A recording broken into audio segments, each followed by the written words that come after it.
cohesion. Yeah, and to be fair to 100 Thieves, you know, this may not be the lineup that they're going to settle on, you know, because there was the trade coming into this. But, you know, Levi and Brandini certainly doing their best so far in the tournament. I would say, you know, actually in the group stage, yes, Fnatic, I'm sorry, G2 has actually lost now, but in the group stage, 100 Thieves was actually the closest North American team to beating G2. It was a long slugfest with that funneled Graves for Levi. You know, they could go back to something like that, that Fnatic would not have a lot of experience playing against, or we could just be seeing them play very standard, playing through Cody-Sun. Yes, it did not work out at all in the MF game, but I mean, that has been their tried and true strategy for the entire year.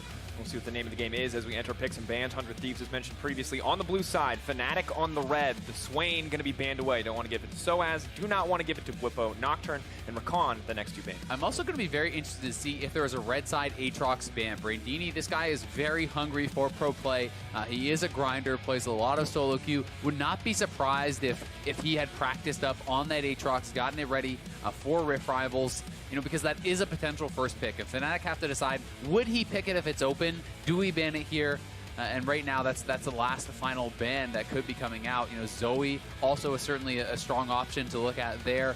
A lot to consider for Fnatic. Yeah, and Heimerdinger still on the table, of course. We haven't seen a North American team play it, but Fnatic, it's something that Whippo, he plays a lot of mages and bruisers in the bottom lane. And of course it was Soaz who brought it out, surprising a lot of people, lane swapping down to the bottom side of the map and showing the flexibility of Fnatic, similar somewhat to what we see from Echo Fox and how they like to use their players. But Zoe is left up and available, as predicted from you, Azael, one of the power picks still in this tournament, and that means the Aatrox is going over. Who's going to play this, we'll find out, but a power pick to be sure. Yeah, very likely will be in the top lane. We did see it, you know, in the Asia Rift Rivals, played mid lane twice. You know, I have actually even seen it play jungle. It feels like right now it is strong enough that if you're good at it, you can play it pretty much anywhere you want to go. And you know, from the bans here from Fnatic, it feels like they're more concerned about funnel and these sorts of strategies coming out from 100 Thieves. I'm very interested to see, you know, did 100 Thieves have a pre-planned strategy to deal with Aatrox? You cannot be surprised at this point in the tournament that when it is left up, the other team has taken it. There are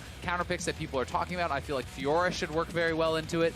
There is talk of things like Jace and, you know, some of those more solo queue style counter picks. And has 100 Thieves prepared that? Because if you just put Brandini on an Ornn or something and send that up against an Aatrox, I'm going to be very disappointed in the pick ban. Yeah, but you also have to figure out exactly where it's going, so you can't lock in any of those picks incredibly early, because if you pick it and then it's like, oh, well, we have a top laner and we have Fiora, you might have to swap your lanes around. So looks like the Mundo, something that kind of gives a free lane over to it. And we have to remember, Brandini hasn't had the best performances thus far. Do you really want to put all the pressure on counter picking with something like Fiora? Giving him something, you know, safe, something stable on the top side of the map may be the best bet, but it has left open a ton of comfort picks. The Heimerdinger now locked in for Fnatic. And is Mundo safe and stable into Aatrox? I would say it's not. I mean, Deathbringer's stance applies grievous wounds on its own. You don't even need to actually build that Executioners as early. The actual physical spell vamp there for Aatrox is allowing you to heal through most of the Mundo damage, and you can certainly take over in that 1v1. So they may have kind of thrown Brandini to the wolves a bit here, and it's going to be down again, I think, to a Cody-Sun marksman-style bot lane, to the 100 Thieves looking for success down there. Yeah, I think the Mundo for Brandini is more playing to, you know, the way that he got his win on that Mundo up against Splice, where, you know, Whippo, not a marksman player, so up against Fnatic, drafting a Mundo is fantastic because it means they're going to be playing mages. They're going to have a lot of magic damage in the composition, unless Caps is going to be playing the funnel, or he's going to be on something like a Yasuo, which they banned. Yeah, it's definitely a good point, but, you know, you have to look at what was the composition in that game, and Splice drafted triple damage, magic damage topside, which is about as easy as it gets for a Mundo to play into. In this game, not only is he facing a heavy physical damage lane opponent in Aatrox, but then you have magic damage and percentage HP from the person who's most likely to gank you, Sejuani, and that already makes it much more difficult to itemize against. If he can survive lane, certainly could be a big factor in the team fights, but we'll have to see if he can get there. Has been a question mark thus far through the tournament, but while we're talking about the top side of the map, bans are being focused on the bottom side. The Fiddle, the Tahm Kench, the Alistar, all taken off the board. Both teams looking to set up their ideal bot lane. Heimer, all but 100% confirmed to be going into that marksman position. And now the question is, what do they pair with it as we enter the second pick phase? Yeah, I mean, there's 4 bans essentially on Aphromoo from Fnatic. They could have been going towards, you know, a different person if it was a funnel, but right now, 4 supports banned off the table here. He is going to have to start reaching a little bit deeper into that support pool. You know, there are a lot of picks he could go to. We haven't seen the Pyke coming out from North America just yet, but You said no marksman, and I've been lied to. Whippo doesn't play marksman, but I know someone who might, and that could be Caps in the mid lane on the Lucian. But we still have to find out. That is the best and worst part about looking at this Fnatic rosters. You never know where anything is going to go, gentlemen. Yeah, you can actually just swap it up a whole bunch and have the Aatrox mid, Lucian in the bottom lane, and the Aatrox or the Heimerdinger top side. So there's a lot you can do here. But what happened was the Yasuo Aurelia bans kind of force you to pick a different physical damage dealer for your composition up against the Mundo. So I like the Fnatic pivot of having the Lucian. And there is a possibility for flex, but I'm willing to bet that it is Aatrox top, Lucian mid, yes. The farming Heimerdinger bot lane. I think specifically when you look across at the other champions, and we are going to get the first NA Pyke. You know, I said we hadn't seen it yet, but Aphromoo has been spamming this in solo queue. This is his style of playmaking champion. He is a bard god, this guy, and I feel like Pyke is the melee bard. This is the transition there. So I'm very excited to see how well he's going to be able to do into it, but against the Heimer and Morgana, the Black Shield can be very easily used on that Bone Skewer. The turrets can block it as well. It gets very hard to find that playmaking. Playmaking in the bot lane, but when you look at the mid lane, you have the Sleepy Trouble Bubble. Lucian's got a cleanse, but there's a Trundle Pillar there. There's hooks, there's follow-up. We might just see 100 Thieves play around Ryu. Not something that we're always used to, and of course, for those wondering, Heimerdinger most likely still going into the bot lane in the hands of Soaz. Whippo most likely taking the Aatrox top, but we will see once we get in the game. And now looking at the compositions, we do have a decent amount of magic resist that would be built on the Mundo, but I'm looking at mostly a poke composition here from 100 Thieves, looking for a bit of pick.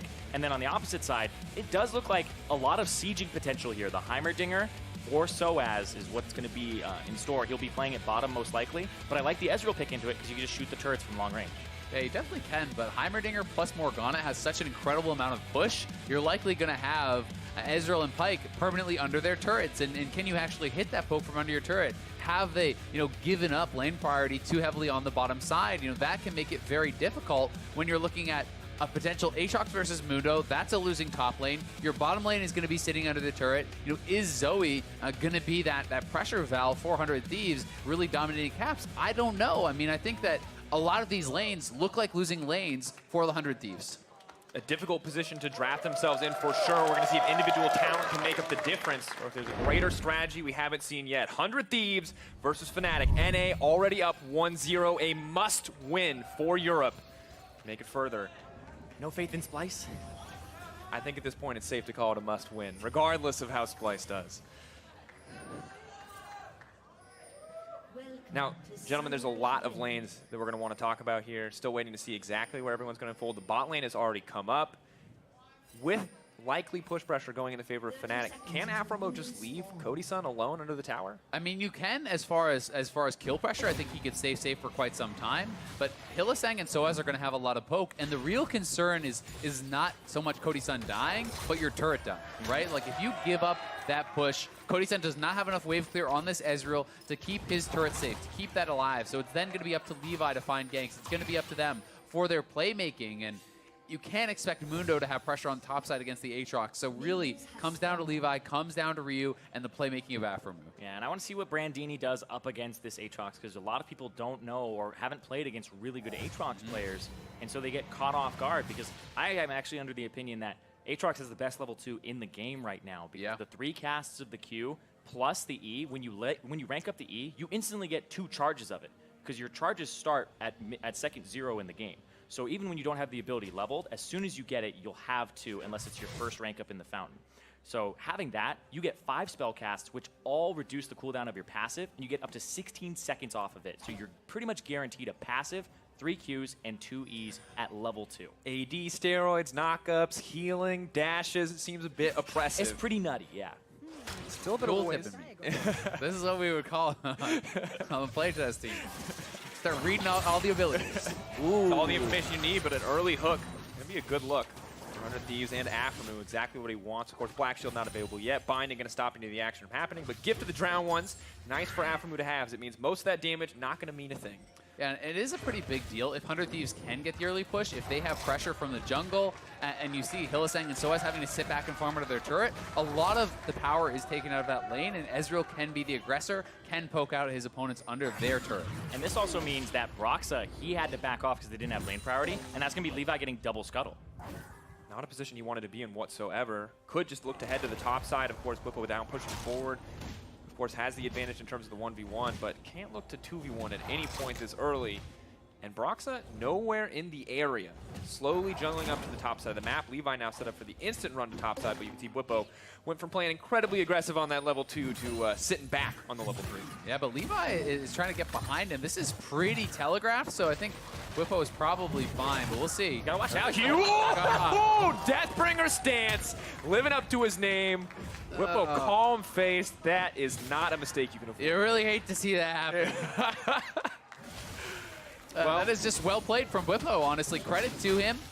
I mean, Brandini telegraphed that so incredibly hard. He's running past about 10 minions, a level down on his opponent.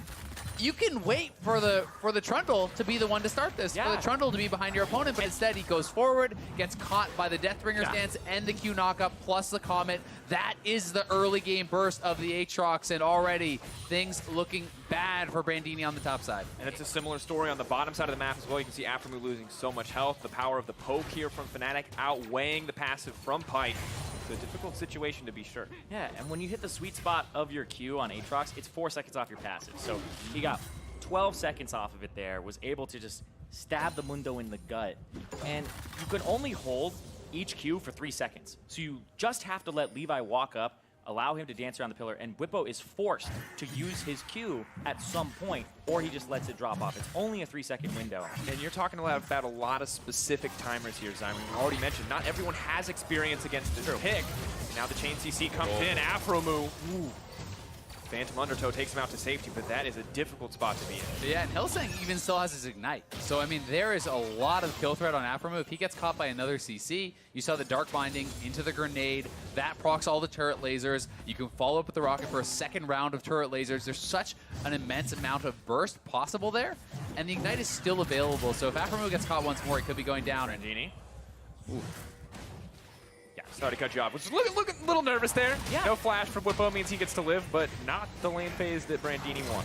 It's super scary every time the Aatrox goes in and starts landing those sweet spots, and you really do have to understand his damage output. And I mean, for how long is he going to get to live? Because Whippo is going to get to level 6 first. Once you hit that ultimate, you can straight up dive this Mundo. Brandini is out of potions, is very low, has no stopwatch, no level 6. He knows it, so he's going to have to not only go back to base, but sacrifice potentially, you know, a full wave of experience and gold, get even further behind. And the 1v1 does not get better in the game really at any point for the Mundo. You know, maybe if you're getting to a ton of armor later, you can start to kind of withstand it, but Aatrox is going to dominate you well into the 2-3 full items completed range. Yeah, and that's why I think it's actually an okay thing for Brandini to back there. Make sure that he doesn't get destroyed. Has to. And he's basically picking the Mundo not for the lane phase, but for later in the game. So trying to get there. He already made one big mistake with dying, but he needs to kind of just remedy that and make sure there's no more mistakes from him. Because Whippo obviously seems practiced on so as though no mana, and there's that dive. Stun not going to connect. Hook not going to go in either. Flash is traded though. Aftermoo hungry to get that one. Yeah, not too bad. The flash down there on Soaz means that Levi could certainly make this a target, and even just that trade of flashes may mean Fnatic has to play this more passively, can't push as aggressively for that turret, and it's a bit of respite there for 100 Thieves, and we'll see if Levi can capitalize on it later on. One of the big difficulties, gentlemen, is that while mid lane looks relatively even overall, Cap's building a CS lead, but pressure being traded back and forth. Bot lane and top lane clearly in the favor of Fnatic right now, and it's limiting the options for 100 Thieves. And that's what I was talking about in draft. I mean, these are pretty tough lanes to actually have pressure in ever. Maybe if they got that first blood over onto Whippo, it could have looked a little bit different, but even had they done that, I still don't think Mundo really has pressure in the 1v1. No, I don't think he ever really does, and Whippo will get Executioners, or sorry, not Executioners, Black Cleaver very early to shred whatever armor he does pick up and have pretty low CDR. But something I want to talk about here for the Heimerdinger is because we saw yesterday Hylissang, or sorry, yeah, it was Hjarnan, sorry, H names. There's a lot of H names. Yeah, I know. Hjarnan was maxing turrets first. Soaz is maxing rockets first, and what you do with this is you actually aim the rockets very close in front of you, and then you spread them out so they can't really be dodged. But we'll see. We're going to see if that's enough damage to take down a Trundle as he starts to move in. Pillar is there. Soaz, they know that the flash is down. He now has to run for his life. The Ignite is taking it. Not going to connect on the stun, but Hylissang body blocking means he's just going to die too. Double goes down for Cody-san. That's the 100 Thieves you want to see. Yeah, Cody-san getting both those kills, and Hylissang, that was an optimistic flash at the end. Levi was already behind him. He is so so low. That is the kind of relief of pressure the 100 Thieves need. I talked about the playmaking has to be there from Aphromoo, from Levi, from Ryu. Aphromoo forcing the flash out early from Soaz, and Levi able to capitalize. So 100 Thieves getting another lease on life. Yeah, and punishing the fact that Fnatic didn't go for deeper wards than what they had there. Because that ward, it's not going to save you when you're in the middle of the lane. And Fnatic were trying to push up to replace their wards. And even though Aphromoo gets hit with the grenade, it doesn't matter. The pillar's doing the majority of the work there. Also critical, they made this gank happen before Soaz hit 6. That gank becomes so much harder when Heimbert can just drop an RQ, massive turret kind of dealing a ton of damage and kite backwards through it. So definitely a well-timed gank there, but Aphromoo caught out. This is going to be difficult. Phantom Undertow could just take him out to safety. Needs to make it out, but the Ignite is ticking. Broxa hits him with the ult and takes him down. So Fnatic do get something back. Yeah, and they can look to pressure the turret off that kill. I mean, that turret is already very low. Cody-san does not have ultimate, and the pressure is coming in. So as is 6, you can even just drop your ultimate turret, actually, to be able to help knock down that turret if you want. Yo, Brandini. Oh, gentlemen, we check on the top side. World Ender. May just be Brandini Ender, but good patience and good use of the Mundo ultimate to make sure he does not drop there. And Bwipo had to be very careful of the fact that stopwatch was available now. So, you know, recognizing that. So as we'll get the first turret, they don't even have to commit an ultimate. So nicely done from Fnatic. That one kill gives them the pressure, but no summoners here on the bottom lane. Soaz needs to make it out to safety. Turrets are there to body block the hooks. If he has a charge left up and available, it's just going to walk away. I mean, despite being 2 kills up, oh, Brandini. Oh boy. No ultimate this time. Stopwatch. Blocks the 3rd Q. That's going to be important. Deathbringer stance is going to come out here. Not available quite yet. That means Brandini does walk away. Does survive. I mean, holds onto the flash, trades out the stopwatch for it. Not too bad, but you know, you can farm this wave with cleavers, but you have to be very careful of any potential Q flash or QE reposition into a flash. Like, you can actually get a tremendous amount of extra range on those abilities. JTC immediately the rocket. Woo! Shoot the kill. NA, man. They keep stepping forward to that Heimerdinger. No Tom Kench there to save the day this time. Does take him out. Very nicely done there from Soaz and Hylissang. The ultimate rocket coming in, guaranteed by the binding into grenade, and just a nice clean combo there from Fnatic. The pressure that they have on the bottom side, despite Cody-san having 2 kills, despite the fact that Soaz went down first, is just immense, and that is just the nature of the matchup. There's not enough wave clear in an Ezreal Pyke lane to really push those guys off your turret unless you have a 3rd member there threatening a kill. Yeah, and it's interesting that they haven't swapped lanes yet on Fnatic's side, but we're going to see Brandini in the top side getting ganked by Broxa here. He's there, he's available. Mundo ult still a few seconds off. Afro's roaming around too, trying to make something happen in a different lane other than the one bottom. Caps, if he tanks the Sleepy Trouble Bubble, this could be it. Phantom Undertow, where's it going to go? Oh! Uses the cleanse immediately. The hook, he needs to sidestep. Just going to dash out to safety. Good patience from Caps. Yeah, Aphromoo actually trying to predict a flash there, but Caps, confident in his reaction times, knows he's playing on land, no ping to hurt him there, so he can actually hold the flash until he sees where the hook is coming out. Really well played, I have to say, by both sides. Yeah, doing it in a reactionary way. Also just had the E to dodge instead of having to flash. But he's still putting pressure in the mid lane here on Aphromoo's side. Hylissang is here as well. Oh, Black Shield goes down.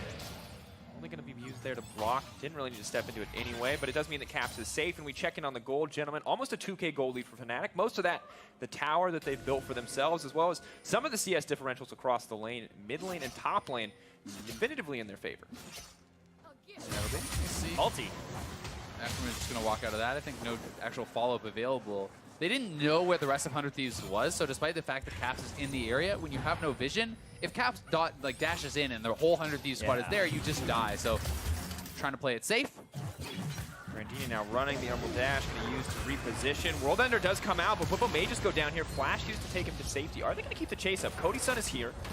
Well, if they do, it's 12 seconds on the ultimate before it wears off. And I mean, 100 Thieves, you commit so many members top, Soaz is still bot. Caps is still pushing mid. You're losing turret pressure across the map, so they're going to have to get someone down to the bot lane, but you're going to take a lot of turret damage before that happens. Oh, binding. Binding does connect.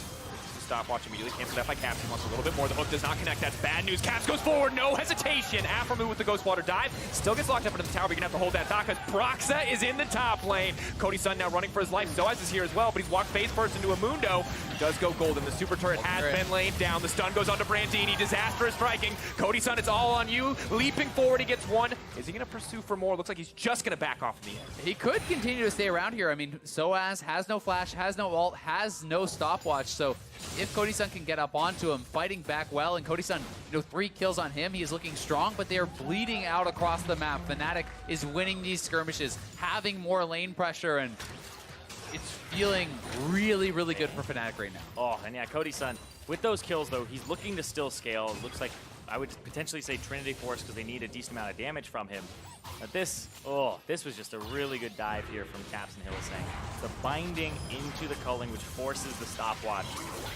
And a good Black Shield to make sure nothing else happens there. Yeah, exactly. The Black Shield actually really critical. Aphromoo flashing, but still gets tethered up. The binding nailed by Hylissang, and he set that all up. I mean, this is perfectly played by Hylissang. It's a double kill for Caps, but it's Hylissang who set it all up, and here it is. Levi pulled back into the searing chains. Broxa goes in, gets a kill, and you constantly see people not understanding, not respecting the power and the abilities that are coming out here from the Aatrox. It really does feel like kind of a little bit of inexperience from a lot of these guys, and Cody Sun, thankfully, 400 Thieves trades one back. Yeah, and he flashes there as soon as he gets the chains on him, whereas Levi got pulled back into the turret range. His Cinderhulk pulls aggro again, and that's why it swaps. So he had his flash, uses it after he's got turret aggro again, instead of before.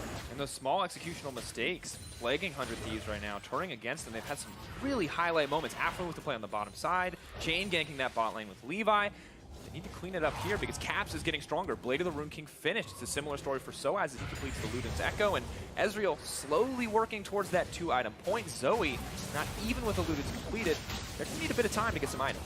They really are. I mean, if 100 Thieves can go into team fights on even-ish gold, they certainly can win, but the gold is not even, and with the Rift Herald going over to Fnatic, this 4K gold lead could very easily become 5.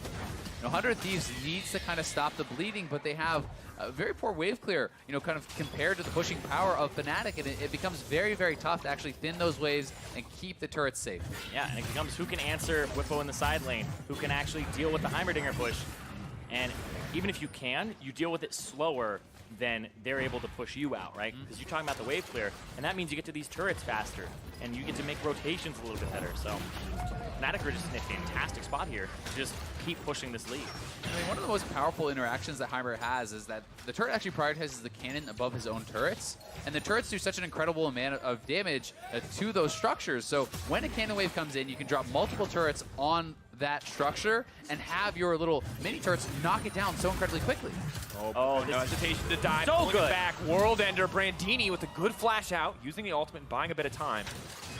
Good healing comes in from Whippo, though, to keep him safe, but that bot lane is looking a little bit grim. However, 100 Thieves are ready to commit more resources. Zoe decides in the end not to go as the top lane siege just continues for Fnatic. Broxa can look with his ultimate here, though. They have to be careful. There it is. So Aphromoo makes it out with the Phantom Undertow. Good use of the mobility of Pyke. But it's still turret damage, right? Every time they push them off, there's damage on that turret. Trouble with Cody Sun. Oh, any other champion would have gone down there, lucky for him. He has the Ezreal, he has the safety. The ulti going to help clear the wave as well. So while they may not have the best wave clear, they are going to hold on to this tower for now. One thing I will actually talk about a little bit here is a small interaction, but Zoaz, he's actually maxing his rockets, and he's using the ultimate on that as... Goes in, Caps. Will back off, but yeah, so basically, when you ultimate an ability, the damage of the ability scales off of the ultimate rank, not the ability rank. So Zoaz is actually losing damage by using an ultimate rocket when he has put all his skill points into that rocket instead of using an ultimate grenade and a regular max point rocket. So he is not doing the combo optimally and is actually missing out on some DPS, and in a case like that, it could actually potentially be the difference between getting a kill or not. So there's some little things that you can see. Even these guys who are performing very well in the champions have not really mastered, and there's always kind of a next level with a lot of these champions that most people never get to, and someone like Yarnan very likely does know those tricks, and those can be the difference in a game sometimes. That said, still making great use of the pushing power. Things look good for Fnatic. We talked about it. It's a must-win game for Europe. Fnatic well on their way, not afraid of the pressure now that's on them. 100 Thieves still a potential to come back here, but things are looking a little bit grim. 17 minutes in, big gold lead for Fnatic. But because they've broken down so many towers so early, it does feel like it's hard for them to snowball this much further at this point. Now they're going to get that Mountain Drake, which will help them actually get those turrets, those tier 2s especially, because they just have better sieging power than 100 Thieves. More wave clear, so they'll be able to actually get to these turrets and start kind of chipping away at them over and over again. Caps going in on the side after now running for his life. Sleeping Trouble does connect. He does have cleanse. Damage comes in. Nice from Ryu. Gets the Luden's Echo. And that was through Black Shield with the Ares Shield as well, coming out from Hylissang, so quite a lot of damage. And Ryu, one of the ways they can shut down this siege is getting the poke, is getting that Zoe to be so annoying and allowing Cody Sun and these guys to get time to kind of scale up where they can stabilize. Because, you know, Mundo definitely is getting closer to that point, but you can see Bwipo is still bullying him, does still have lane pressure and even potentially kill pressure. Can he find the kill though? At this point, Fnatic really struggling to clear the wave. So it's easy to set up for the siege, but Zoe is just raining hell on this Fnatic lineup. Yeah, because it's a 3v4, and they have these two people in the side lanes. You see Bwipo and Caps, the solo laners, are actually on either side of the map pushing waves and then collapsing and threatening a collapse onto 100 Thieves. So Fnatic's kind of forced to play safe. Backing off. Right now it feels like Ryu cannot miss a Sleepy Trouble bubble. Definitely doing a good job there, but he is significantly behind Caps. I mean, he's down 40-50 CS. He's down, well, now one level, about a level and a half to Caps, who has been building this advantage for him and really is going to be a big carry threat in these late game team fights. He has a lot of threats in front of him. He has the front line. He has Engage, and Caps is going to have a lot of opportunities, I think, to be very successful coming into the mid game. As he hits his 2 items, he's going to be the most powerful person on the map. Yeah, it's not a funnel at all, but he still has more than 10 CS per minute here for Caps. And he's about 1,700 gold ahead of Ryu. It's the largest advantage that's on the map right now. It's a good look for Caps. Definitely the performance the European fans wanted to see from the Fnatic mid laner. But if you're 100 Thieves, what are your avenues right now? What are you looking at to come back into this game? I mean, honestly, you're just trying to stabilize. You're trying to get it to a point where Mundo can farm comfortably against this Aatrox, where the Aatrox can't look to kill you anymore, and you try to keep the gold lead the same. If the gold lead is the same in 10 minutes, the gold lead does not mean nearly as much, and you can get to those points where the Ezreal can be, you know, hitting his power points, where Mundo can be a team fight threat and not just get burst down, and it's going to take a lot of delaying. Yeah, and once you hit that point, playing around the Baron is one of 100 Thieves as a team. It's one of their biggest strengths with the shock walling from Aphromoo and how they set it up. It's all about denying the vision, and they have a lot of pick potential on this composition, a lot of single target damage too. So it comes down to denying the vision and then getting that single target damage off. Might be a bit difficult. As you can see, lots of damage goes in onto Ryu as he tries to get a bit of poke down. Bwipo continues to dominate on the side lanes. But Thieves, though, not hesitating to poke back, not hesitating to try to find a weakness in the armor of Fnatic. Oh, might just be Broxa. He's going to lead back to safety. Pike ready to go forward. Hook, though, right into the Black Shield. Yeah, Hylissang has been on point, but here it is. Bwipo again putting that pressure onto Brandini. Brandini has to be careful. I mean, this is a 3rd Q coming up, and there isn't executioners there, so you know, at times it's smarter to actually just end the trade, back off, and allow that healing debuff to fall so you can get the full heal from your ultimate before you go back in. Still playing around with it, learning more of the match as he goes through the game. He was trying to pull it over the wall so it wouldn't be smite stolen away from Broxa, and so it resets there. They will have Levi in just a second, though. And I actually think it's a faster reinforced from 100 Thieves. Yeah. Well, landing Sleep Trouble means that they are going to be able to get it in the end, but maybe a little bit more conflict than they wanted. Do 50% caps. Puts them in a decent position right now. Baron just spawning, Fnatic laying down vision of their own. Just a bit of a weird exchange, though, around the blue buff. Yeah, you know, I think in the end it actually did work out pretty well for Aphromoo. Yes, it did reset and it looks a little bit funny, but it buys enough time for the rest of 100 Thieves to come over to support, to make sure they get that blue buff onto Ryu, because the poke is what is buying them time.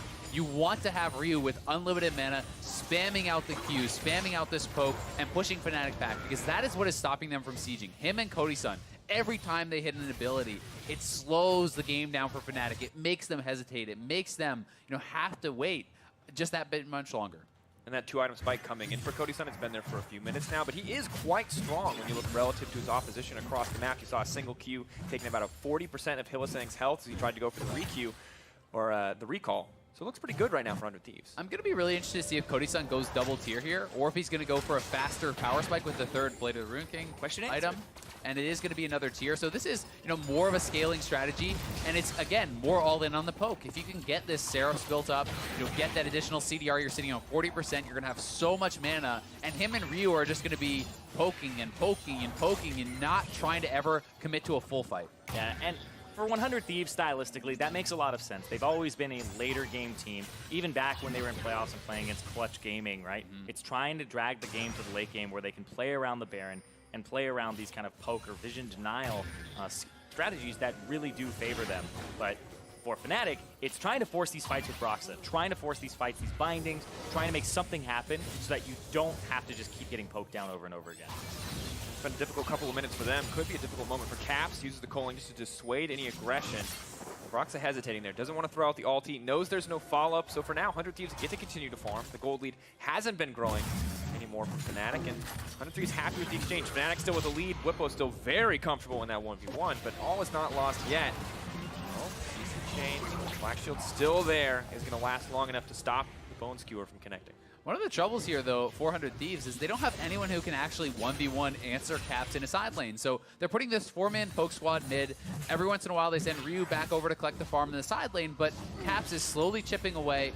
Whippo, while he is not now threatening to kill Brandini, Brandini is still the one kind of under pressure, and Caps is 2 levels up on Ryu, 2 levels up on Cody-san. None of those guys want to go side lane and risk a solo kill, so it gets very, very tough for them to hold on there, and they're going to have to really be very smart about where they allocate their resources and where they commit to fights. Yeah, Fnatic can really run them around the map because I don't think anybody can really duel both Whippo or Caps. Yep. So the 1v1 becomes very difficult. I guess the question would be, can Caps actually 1v1 Brandini and the Mundo?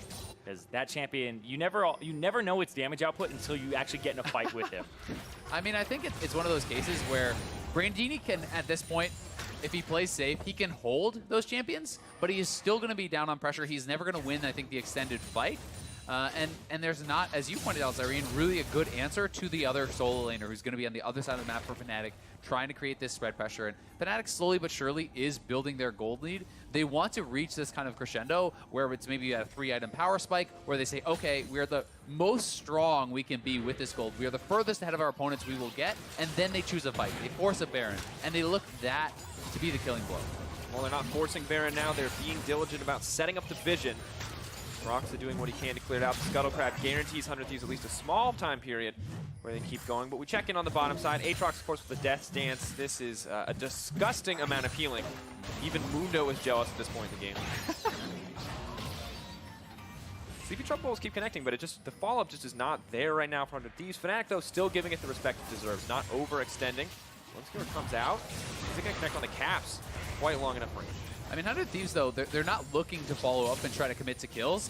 All they're really trying to do is delay, delay, delay. This is the strategy. This will continue to be the strategy. Keep pushing out, exactly, keep pushing out mid lane enough so that Fnatic doesn't have easy access to rush a Baron, and just poke, just wave clear. You have double tier. You're putting all the blue buffs onto Ryu here with Luden's Echo, and you're just trying to make the game go as long as possible to wait to the point where you could potentially commit to those fights. Because there's always that thing where it's like, Lucian, he wasn't really played in solo lanes a whole bunch because he doesn't scale incredibly well into the late game, right? Or even the Aatrox, a lot of people complain about how navigating team fights in the late game is so hard to do. Yeah. It's the early parts of the game that he's so oppressive. So trying to get to the point where the Mundo becomes this beefball monster that just runs over fights, and then Levi can do a whole lot in terms of shredding people and adding to the durability as the people in the back, like the Cody-Sun double tier build, come online. Yeah, I mean, I think you make a really good point. Speaking of the Aatrox, I feel the strongest point in the game for Aatrox against the tank is actually right now. When you have Executioners, you have your 30% CDR there as well. You can actually go for the 40% CDR from Runes. You can spam it out. You have the armor shred. You have the healing debuff. You have the sustain from your Death Dance, and that's about as good as it gets in the 1v1. I believe Ryu got that still. Oh, wait. No. It's just expired. So Swaz actually got it with the ult grenade. Nicely done. And that could actually be a big deal. I mean, it looks like a little thing, but if Ryu is running out of mana, that could give Fnatic enough pressure to actually go over to the Baron and potentially, take that away, potentially force that big crescendo, that big engagement that they're looking for. Yeah, it looks like Ryu has a blue buff on him, but it's just a visual bug there. Now, like you said, he's forced to go back because he doesn't have it. He can't stay around. And that's the crack in the armor. And this is the Baron we were talking about, gentlemen. 9K and dropping. Aftermove, vision in the pit, lays down the control ward just to make sure the team can see everything. Brandini is TPing in. They're on the way. Zoe here as well. Aftermove, though, leaping out with the Phantom Undertow, getting lower and lower. Levi could go for the Smite Steal here. The turrets are keeping at least. This might not be good. World Ender comes out. Whippo trying to make his way into the middle of the team. Ryu going to get connected there. Has to make it out. Flash immediately. Aftermove running for his life. Whippo! The damage there. The Darkened Blade just cutting down Pike. They do get the Pike kill, and Afromoon, not respecting perhaps that third Q damage. Whippo goes for the Q flash to finish him off.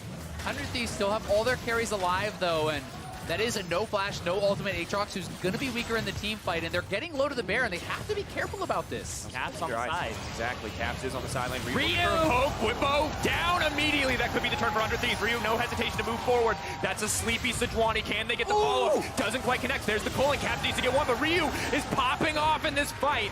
The Binding tries to buy a bit of time. Caps the Black Shield. Disengaged from Levi. A little questionable, but now Hillesang going down the side. Hillesang?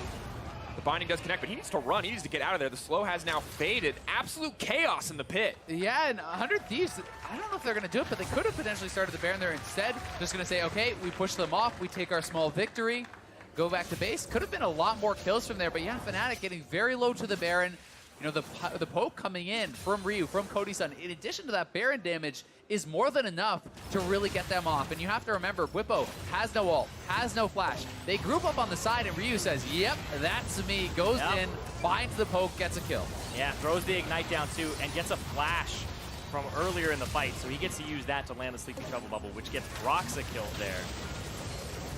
And really just an awkward fight when you look at it. Soaz drops the Empowered Tower early, but 100 Thieves are out of that range pretty quickly. It's hitting tanks. There's not really any follow-up CC. Fnatic not starting the fight on their terms, and really it just becomes pretty awkward pretty quickly for the Fnatic lineup. Trying to rush this, though. No hesitation. Classic Fnatic immediately going back in. A little bit of vision will spot it out. Brandini on the bot side with no TP. Ryu's not there either. Could be a disastrous call. Aftermove going forward. Whippo in the middle of everything. Going to try to back off. Black Shield gets him out. Baron is going to fall. That one in the favor of Fnatic. Very well done there by Fnatic, but you have to question the decision from Brandini running all the way bot, almost to that bot turret, without TP, knowing that TP is available for Whippo, for Soaz, that Fnatic has the potential to rush down this Baron with the Heimer turrets so easily. So definitely a big crack in the armor there, and maybe the one that Fnatic needs to actually finally get through this poke, get through this wave clear, and get to those turrets. Yeah, and it's interesting to consider, too, because before the replay, we saw Afromu was clearing wards out in the river, and that he would have been able to place further wards that would have been able to spot Fnatic going for an attempt like that. But it just seems like they went for shallow vision, didn't want to actually face check, even though they won the fight. And you can't blame them too much for it, but it's something that they don't have control of the Baron area, and it bites them because now Fnatic have a very solid foothold in the game. Because remember, we talked about wave clear over and over again. Baron just makes it so that when you don't have wave clear, it's even more of a sore thumb. Yeah, and when you have that 1-3-1 that you can actually run, splitting up that wave clear becomes so difficult. Mundo can clear out the minions that are not empowered fairly easily, but when you add in those Baron empowered minions, he doesn't have the damage to really quickly punch through those. It can become very, very tough for him. You can put Caps up in a side lane, and we'll see how Fnatic is going to be able to execute on this. Certainly the potential to really get a big gold lead here. If they play safe, if they ward their flanks, they can just keep pressuring in. And of course, you got to respect the Heimerdinger Morgana. When you are locked up under a tower, if you get hit by any kind of CC, things can go from bad to worse. That's a Sleepy Caps, though. Not going to kick off much more, though, as there's no follow-up. Oh, Virgins comes out. Big chunk of damage onto Broxa, but Whippo is continuing to push in on the bottom side. 100 Thieves, if they want to go for a fight, they need to go now. In the meantime, they will lose a bottom tier 2 tower. If Whippo is left uncontested, it looks like it will be the case. One falls for Fnatic. Yeah, just not the wave clear in the kit for Mundo to actually contest both the Aatrox and that minion wave. So it's going to get tough for him. He's going to need to call someone else down here. And 100 Thieves is going to be potentially put in a situation where they have to go for a hard engage, because that may be their only chance at really stopping those turrets from falling down. When you look at the options on their team, that means there's a lot more pressure on Ryu, a member who's already been performing, and Afromu as well on this Pike to be the big playmaker, to find one of those vulnerable Fnatic members. We talked about the Morgana man. It's so difficult for him to find those opportunities. Yeah, it is very difficult for him. He does have Twin Shadows to maybe help him get some of those picks, but also something I want to bring up is Caps now is Flame Horizon Ryu. He's 3 levels up right now on this Lucian, and he's just done an incredible job in this game of navigating these fights just like that. No hesitation. Luckily for Aftermove, Phantom Undertow, pretty low cooldown, going to take him out to safety every time, but it does mean that Fnatic are going to be able to grab this tier 2 tower completely uncontested. Thieves not choosing to go for the fight there, playing it safe, just not looking to give up an inhibitor. Yeah, I mean, it's just more of the same here from 100 Thieves. They're just trying to delay. Yes, they are further behind, and Fnatic has kind of increased that lead, but I would say this gold lead is comparable at this time in the game to the 4K that they had at about 15, 18 minutes. So 100 Thieves are saying, yep, all right, we made a mistake. Fnatic got another advantage. Well, you didn't crack the base. Now we'll wait till next Baron. We'll wait till we have those next set of items, and we'll try again. And 100 Thieves playing this out very, very patiently. Seriously wants to win this game. You can tell how much they really want to get the 2-0 advantage for North America, and also to prove their own strength. I mean, their only win has been above Splice. They want to be able to take down Fnatic, show that they are an international threat as this new squad, as this new team that has broken onto the scene and made it straight to the NA Finals in their first appearance. It's a lot of pressure to put on themselves. I mean, if they can do it, you're looking down the barrel of a 3-0 on the side of Europe. And for Fnatic, a lot of times you'd say they're used to playing under this kind of pressure, but this hasn't been the cleanest season for them. They've been finding their footing, trying to find their way. In this game, looking good so far, but you have to close it out. You have to make it look clean to finish. Yeah, the meta's kind of been strange for Fnatic, but Brandini actually going to go after Whippo, and Afro's right there too. They're starting to take a lot of damage here. Brandini going to get pulled back. It's a sustained battle, so they're going to struggle to finish a kill immediately. And Afro really debating what to do, but he's spotted out by Vision. Right in the mid lane, Brock not going to connect. Cody Sutton, though, locked up, slowed down for now. Hillsang moving forward. He's just going to get deleted immediately. No, buys a bit of time with his Zanya's Hourglass. Caps is here in the middle of everybody. Wants to get a little bit more. Ooh. Cody Sutton now making it out. Whippo with the World Ender. He wants to look for the revive. Brandini on the front lines. Aatrox, will they kill him before he got down? Double kill dropping. Mistimed on the side of Fnatic. Beautiful play from 100 Thieves to keep this going. Ryu! The damage coming in from Zoe. The delete button all but ready. Where's that paddle going to go? Is he going to get it? Can't land it in the end. Soaz and Caps are still alive. They could potentially turn this one, but they have to play safe. This is a massive win for 100 Thieves. Yeah, 100 Thieves cutting that out so well, and Cody Sun really has been the hero from this game, finding those Mystic shots in between multiple members, taking out both those kills. They're going to get the mid lane turret. They can potentially push for another as Mundo will Warmogs up, but again, discretion here from 100 Thieves. They're saying, stick to the game plan. No over-aggression. Back to base once more. Yeah, and they missed two big ultimates here. The grenade bounces do slow, but they missed the Sejuani ultimate as well. So now it becomes a sloppy engage. They don't have hard engage here. And then Hylissang goes too far forward. Caps commits, but Whippo, he used the Aatrox ultimate for the out-of-combat movement speed to get him into the fight, and then it wears off right then. Yeah, the perfect timing. Cody Sutton waiting that one out. The first time we've actually seen people play around the expiration of that ultimate here at Rift Rivals, and it pays off pretty big time. Ryu picking up the flashes, continuing the chase. 100 Thieves, they get the kills, they get the mid lane turret. They are completing such big items now, and they're just getting stronger and stronger and stronger. Mundo is at a point where he is level 18 now. The advantage there is not so significant. Cap still has a large edge, but is that going to be enough? Yeah, and also, Cody Sun, he has his second tier fully stacked, so as soon as he has the gold for the Archangel staff, it'll be the Seraph's Embrace right on point. I do really like the choice, though, to actually go back for that QSS first. He knows if he gets picked off, that is probably the game ending for him, so can't risk losing to one Sejuani ultimate, one Dark Binding, and he even went for Blade of the Ruined King in the middle, too, so it wasn't just a straight buy. No one is matching Aatrox here in the bottom, though. They've got to be careful about the split push from Whippo and making sure that their lane assignments are on point. And Caps is there, too, so this is a very fast push on the turret if they leave it alone, because this Lucian does so much to it. Baron up in 30 seconds, though. Fnatic members go down here. Baron could just drop. One tower is going to go down. Whippo ready to give up his life for it. Not going to drop in the end. The minion not quite going to kill it. World Ender has been used. He may not get the revive passive. This may just be the rinse and repeat. He needs to get out of there. The ulti will start to fall off now, and Fnatic tower damage for sure, but giving up a lot of major cooldowns. Yeah, I mean, that ult being down for Aatrox in the late game, your team fight is pretty worthless without your ultimate. You have to be very careful about 100 Thieves trying to then force a fight around Baron. So it's going to be up to Fnatic to delay at this point of the game. They want to spread the map. You can see 100 Thieves is trying to move to the Baron, but Fnatic will continue to pressure on the bottom side. Yeah, they don't want that fight. Oh, more Brandini.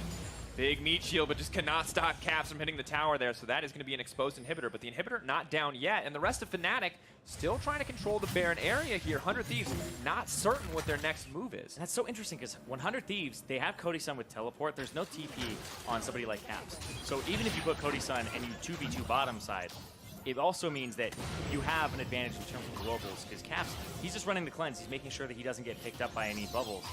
He wouldn't have that global to actually match. The question is just, though, is the three-man squad then from 100 Thieves that would be matching strong enough to really fight? And, you know, if the Sejuani ultimate hits, can those TPs come in time? And that's always going to be the worry. You know, with the split push, can you get back to the team if a hard engage comes? And Fnatic, honestly, has more of that hard engage with the potential Sejuani ultimate or flash binding, the alt grenade from Heimer. And so far, it has been Fnatic getting out-executed, trying to start fights, missing initial CC, and 100 Thieves being the team to turn it around immediately when they see those opportunities. To be fair, though, Fnatic is still significantly in the gold lead. They're the ones in the driver's seat. The inhibitor turret has been knocked down for them, and you know, they are the ones who are really one fight away from winning this game through bot lane. Exactly. I was about to say, you only need one to actually end the game here as Fnatic, whereas for 100 Thieves, you need about 2 things to go right for you and 1 thing to go wrong. For the binding!